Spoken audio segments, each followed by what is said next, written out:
sais, il y a des mots qu'on peut plus dire. Moi, je dis tous les mots. On peut dire tous les mots. C'est l'intention qu'il faut juger. Tu comprends-tu? Donc, c'est-à-dire, moi, je peux bien te dire salut, mon beau Fifi, si je te le dis avec amour. Hey, mon Dieu, ma mère m'a toujours appelé son gros Chris. Tu sais, on était au restaurant, n'importe où, mais peut-être au Dollarama. Gros Chris! Gros Chris, on y va, viens-t'en. C'est t'appelé mon gros Chris? Oui, gros Chris. Puis je me suis jamais senti lésé de me faire appeler gros Chris. Je trouvais ça assez drôle, en fait. T'avais pas peur que quelqu'un dans un corridor du Dollarama cherche c'est qui le gros Chris? C'était moi. J'ai émergé en disant, oui, maintenant, on rentre. J'étais tout le temps dans la section des papiers à lettres. Gros Chris, on y va. Mais c'est ça l'intention quand il y a de l'amour dans la phrase, hein? Je suis assez d'accord avec toi sur on ne commencera pas à dire qu'il y a des mots qui ne se disent pas, dans le sens... Mais il y a des susceptibilités que je comprends tellement. Oui, moi aussi, j'entends. J'entends. Mais quand même. Je trouve que la censure... Tu sais, il y a un texte de Claude Gauvreau extraordinaire, la censure, je ne sais pas si tu connais ça, la censure C, la censure C. Puis ça finit en disant, la censure, c'est la négation de la pensée. C'est-à-dire que ça touche. Si ça n'existe plus, ça enlève la possibilité d'y penser, de le critiquer, de le refuser, de s'y adapter ou de le... En tout cas.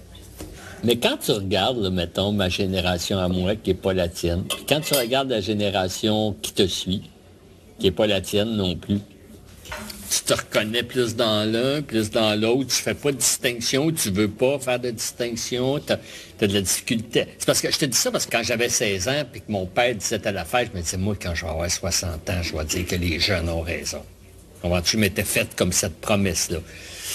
Et ouais, j'ai de la misère, mais je continue à me dire à 60 ans que les jeunes ont raison. Même si je comprends pas tout ton Québec solidaire, puis je comprends pas tout. Tu comprends tout? Je dis pas que je suis pas d'accord, je comprends pas tout ça.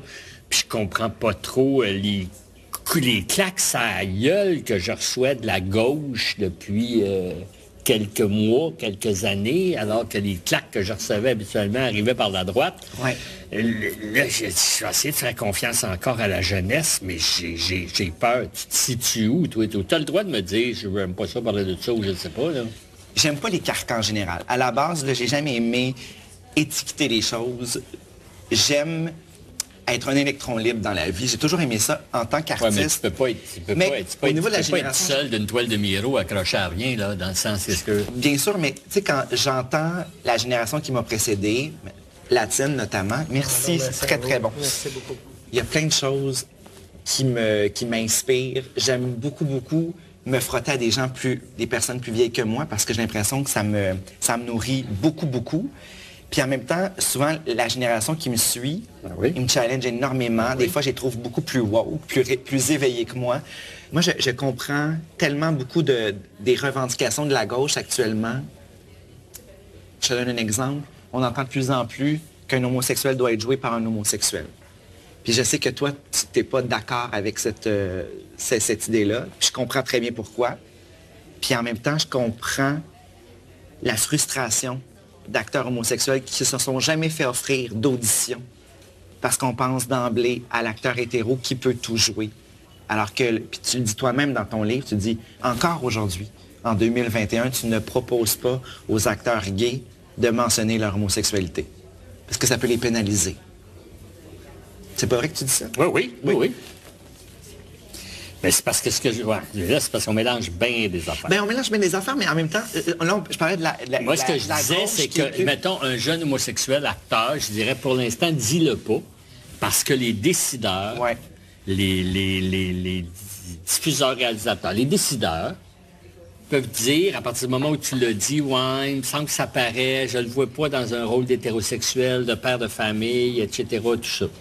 C'est en train de changer. J'ai l'impression que ça évolue. Ouais. Est-ce que c'est un problème? Oui, mais c'est en évolution. Fait que ça, je me dis, ça, c'est une part. Oui. J'avoue que j'aimais les deux choses, tout à fait. Mais dire que ça prend un homosexuel pour jouer un homosexuel, mettons, je vais te dire que peut-être qu'un acteur homosexuel va jouer avec plus de... va s'investir d'une manière plus profonde qu'un acteur, un autre. Mais est-ce qu'un acteur timide va jouer le personnage timide avec le plus de force? Moi, j'ai tendance à dire pas nécessairement, puis peut-être même que non, parce que c'est celui qui l'a le moins observé. Là, je sais que c'est grossier de dire, on va-tu prendre un voleur pour jouer un voleur, on va-tu prendre un fou pour jouer un fou. Mais là, faut un trans pour jouer un trans, ben moi, qu'est-ce que je vais jouer? Je vais jouer juste moi. Là, je me dis, un acteur, c'est fait pour jouer. Un acteur, c'est pour aller vers l'autre, c'est pour connaître l'autre. Ah, ça me fait peur, moi, ça, là, de dire qu'il faut l'être pour le jouer. J'entends tout. Puis je comprends tout. Mais la censure, c'est la négation de la pensée. Même la question trans, une trans ou un trans doit quand même avoir la priorité sur quelqu'un qui ne l'est pas. Ça, tu comprends pas la susceptibilité de... Ben, je comprends qu'un trans, mettons, fasse un spectacle qui se met en scène, qui raconte son histoire, mais je t'empêcherai pas, toi, de jouer un trans. Pourquoi empêcher? L'art, c'est le lieu de tous les possibles. 1 + 1, ça peut faire 9. Bien sûr, il peut y avoir un théâtre socialement, un art socialement engagé qui va dire on va faire un show avec 8 trans. Mettons, quand on a fait Les Feluettes, il y avait beaucoup d'acteurs homosexuels. Ouais. C'était important pour Brassard de dire, parce que là, il y avait un aspect, c'était pas juste une œuvre artistique, il y avait aussi une petite part de revendication. C'était la première œuvre romantique qui mettait en scène des homosexuels de manière aussi évidente. Je comprends, mais il y avait des acteurs qui ne l'étaient pas. Ils n'étaient pas moins bons, ils n'avaient pas moins leur place. Il y avait pas... C'est juste la notion de l'art. Je suis complètement d'accord avec toi. Pour moi, il ne faut pas qu'il y ait... Mais je peux tout faire, je peux tout dire. Oui, mais je pense juste avoir c'est une forme de respect, de pensée. Juste d'inclure les gens qui sont les premiers à vivre ces réalités-là. Ben oui, mais moi, j'ai jamais pris un acteur parce qu'il était homosexuel pour jouer un homosexuel. J'ai pris le meilleur acteur que je pensais. Fait que s'il y a un acteur, une actrice trans qui arrive, puis que je pense que c'est elle la meilleure, je vais être ravi d'offrir un rôle de trans à quelqu'un qui l'est dans la vie. Je vais être ravi. Mais je veux pas me sentir obligé, puis je veux pas dire non à personne parce que toi, tu ne l'es pas. Ça ghettoise l'art.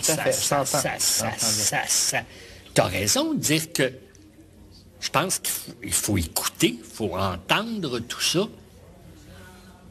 Mais c'est le lieu de la liberté, c'est le lieu. Tu as le droit de me taper sa tête parce que tu n'es pas d'accord avec ce que je dis, mais j'ai le droit de le dire. Je me battrai jusqu'à la fin pour entendre. Pour le dire. Pour le dire, puis pour que tu aies le droit de le dire. Moi, il y a plein d'affaires qui sont dites que je grimpais après le rideau, j'irais avec une pancarte devant en disant « Dites pas ça ». Non, mais peut-être que je suis dépassé. Non, tu n'es pas dépassé. Non, mais peut-être que je me dis, peut-être que faut que je dise... Je sais, écoute, même à l'École nationale, à un moment donné... Oui, est-ce que tu as des étudiants qui te... il a fallu que je dise, on m'a dit de dire au premier cours que s'il y avait des choses que je disais qui mettaient mal à l'aise, qui pouvaient lever la main... Et je travaillais Jean Genet. Je parlais de Cocteau et de Genet et tout ça. Puis là, j'ai dit la gang de fif. Et là, il y a une fille qui a levé la salle en disant, ça me met mal à l'aise que tu dises le mot fif. Bon, attends une minute. Oui, OK. Mais en même temps, j'ai pas dit l'amour. C'est une gang de fif que j'ai pété la gueule. Ton intention n'était pas du tout... Oui. Sinon, j'aurais été avocat si vous voulez... Mais comment tu as réagi, justement, cette étudiante qui te dit ça? Est-ce que tu t'es excusé? J'ai écouté, mais j'ai eu une permanente. L'espace, j'ai fait écrire. Attends une minute, là, qu'est-ce que je fais avec ça? Parce qu'il y a beaucoup de dérapages depuis quelques temps. C'est fou. Ça, c'est effrayant, le nombre de dérapages sur... par rapport, je pense à Anne Hébert qui... Voyons donc. Dans les fous de bassin. Si t'es pas capable de voir ces mots-là, ben va-t'en en administration, il n'y en aura pas. 2 + 2, ça va faire 4. Tu comprends-tu ce que je continue à entendre ce que je dis, je veux pas avoir l'air fermé, mais il y a quelque chose qui me heurte en disant, hey, moi j'ai choisi l'espace d'expression, puis de la liberté, puis de l'art.